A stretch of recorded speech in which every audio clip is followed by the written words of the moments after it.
On the 3rd of November 1998, at about 4 p.m. in the evening, 8-year-old Maddie Clifton ran across the street to the neighbor's compound to play basketball, and then she went off the surface of the earth.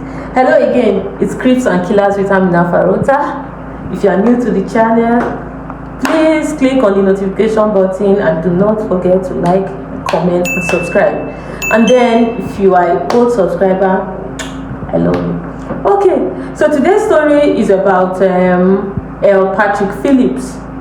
Now, George L. Patrick Phillips was born in 1984. He was born on 17th of March, 1984, to Steve and Melissa Phillips.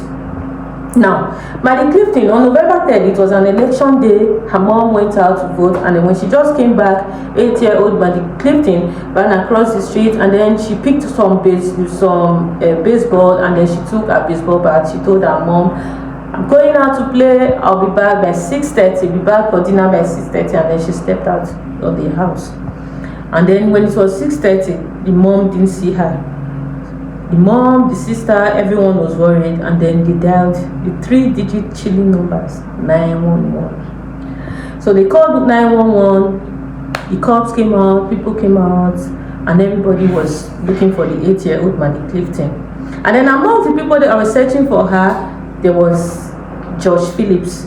George Phillips was 14-year-old at the time. Innocent looking George Phillips. So George Phillips was a 9th grader, the average 9th grader. He was he was the best friend to Maddie Clifton, sorry. So while they were searching for this young girl, the cops searched for her for about 6 days, and then nothing was heard from her. Then on the 10th of November, Melissa Phillips was cleaning up her son's room, and then there was this awful smell that was coming out from the room, and then she picked a baseball bat. She took it off from there, and then she saw something, a foot sticking out of the bed. And then when she lifted the mattress off the bed, out of the waterbed, she saw something. So she ran out of the door. She just kept running across the street, and then she saw two persons, and then they followed her into the house. She wanted them to please come see for themselves. And then when they came inside, just beside the bed, there was a picture of a missing 8-year-old girl, smiling, beautiful little girl. And then when they looked inside, it was the person on the missing flyer. So they called 911 again for the second time in that week. And when the cops came, they looked in, it was this girl. And then the 14-year-old son of Melissa Clifton, who happened to be the subject of our story today, George Phillips, was in his class. He was receiving geography, paying attention to the class, calm and collected, like nothing had happened. And then the cops came. He was arrested. When immediately, few hours after he was arrested, he confessed to the crime. And then he said, now, the father of this boy, Steve, was an abusive man. Now, apart from the fact that he was abusive, he was an alcoholic, and then he hated little girls. He hated little girls for no reason. The wife never understood, the son never understood. So, whenever he was out of the house, he did not want his wife or the son to interact with any friends, no neighbors. Nobody comes into the house. And then during George's confession, he said on that day that Maddie had come to the house, and then she was knocking on the door. She kept knocking on the door. She wanted him to come out and play with her. He said he didn't want to play, didn't want to break any of his father's rules. But she asked him to. She kept knocking on the door, so he came out, and they were playing the baseball.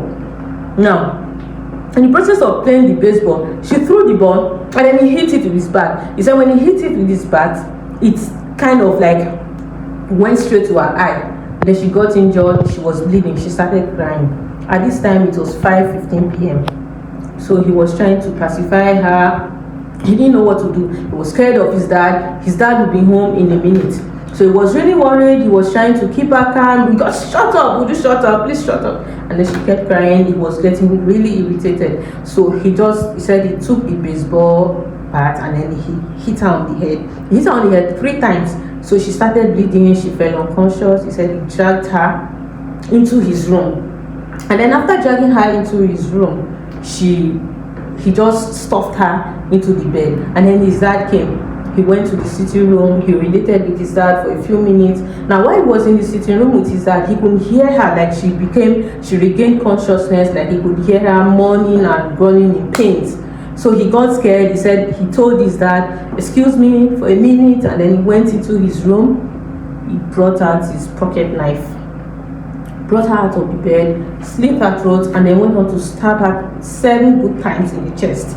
Now, after stabbing this little girl, he shoved her into the bed then closed up the waterbed with his mattress, and then he went out of his room. Now, she was still alive at this time, and then he went back to the room. He stayed there with his dad, and then for the next 6 days, he just acted like nothing happened.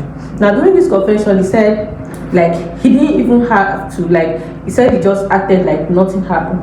Like, he didn't even have to try to ignore. He just ignored. He said that was his own defense mechanism whenever something goes south. Now, at this point now, the parents had said that it was not unusual for their daughter, Maddie in this case, now to be friends with the son who was 14-year-old, because like he never gave them any reason to be worried about him. That he was this cool child. Even the parents of the victim testified that he had no issues. Like, he never had any bad record in school, nothing. And then during his trial, when he was tried, his defense attorney did not even call him to the defense stand. He wasn't invited as a witness.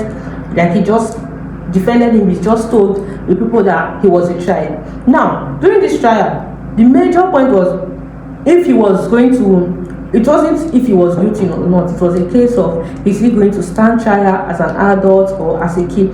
Now, this issue died just before it began. Now, the judge said to him, and I quote, "Your monstrosity makes you an adult. You are not a child." So immediately he was tried as an adult. Now, the trial began in November of 1999. At this time, Josh was 15 years old. He was still a juvenile, but then he was tried as an adult. So the defense attorney said he is a kid, and then they also went on to carry out some neurological tests on him. Now, apart from the only unusual thing about Josh was that he had 2 bilateral lesions in his frontal lobe, and then they said this could be the reason, and these lesions could be the reason why he had poor judgment, like his ability to react to stress sometimes may just be wrong. But then there were some inconsistencies in his story. He said that she got injured while they were playing the basketball at the backyard, but then when they searched all of his baseball, when they searched all of the baseball bats, there were no blood. There was no blood on the ball, no sign of injury to her eye or her head. So now the only thing that was noticed was that her pants were pulled off at one point. So they asked him the reason. He said it was when he was dragging her from the backyard into his room that the pants pulled off in the process, and then he lifted it up. But then when during the investigation they checked her body during the autopsy, there was no sign of rape or any sexual abuse of any sort. So, but the sister, initially the judge thought he carried out some form of sexual abuse on her. But because the sister said, at one point, George had asked them something. The sister's name is Jessie, sorry. She said George had wanted to communicate with them about sex. And then a few minutes before Maddie came to the house, he was watching violent pornography on his laptop. But then there was no evidence of sexual abuse on the victim's body. So now this jury did not even take long. Now the case took just 48 hours rather, and then within 2 hours the jury came up with a verdict. Now Josh was sentenced life imprisonment without the possibility of parole. Now Josh has been in prison for over 20 years. Josh is currently 39 years old. He is going to be standing a resentencing this year, 2023. Now, the reason is, in recent times, now the 2 judges that were responsible for his sentences said they thought about it and there was some contrition. He said they felt remorseful because he was actually a juvenile, so probably there were some reasons, or maybe he was just a frantic 14 years old who didn't know what to do at the time. So probably sentences were harsh on him. And then he had faced retrial within the years. There was a retrial in 2017, and during the hearing he apologized to the victim's family. He said the reason he had kept on going was his mom. And then the mother of Maddie Clifton said she wants the court to just uphold the trial, and then they just continued. He still facing the 9 years. Then in 2019 he tried again, same verdict, and then in 2020 he made an appeal to the Supreme Court, but the Supreme Court turned down his appeal, so he will be facing a retrial in 2023. Now, his crime has some effect on not just the victim alone, it also affected the family of the victim. Now, a year after the couple started drifting apart, I'm talking about the parent of Maddie Clifton, I started drifting apart, and then a year later the mom moved out of the house. She left the older daughter Jessie with her dad, and then later on they got divorced. So that was, and then Jessie Clifton, the dad, moved out of the house. He couldn't stand it, and then Jessie Clifton ended up buying the house from her dad.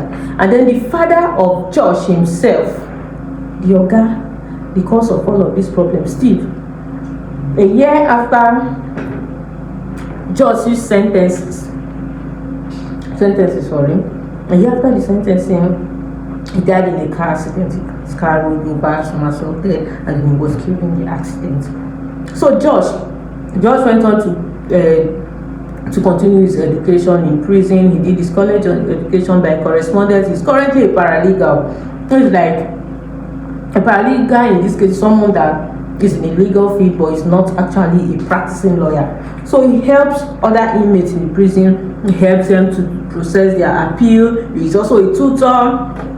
He's a drummer for a band. Now, Maddie Clifton wanted to be a drummer.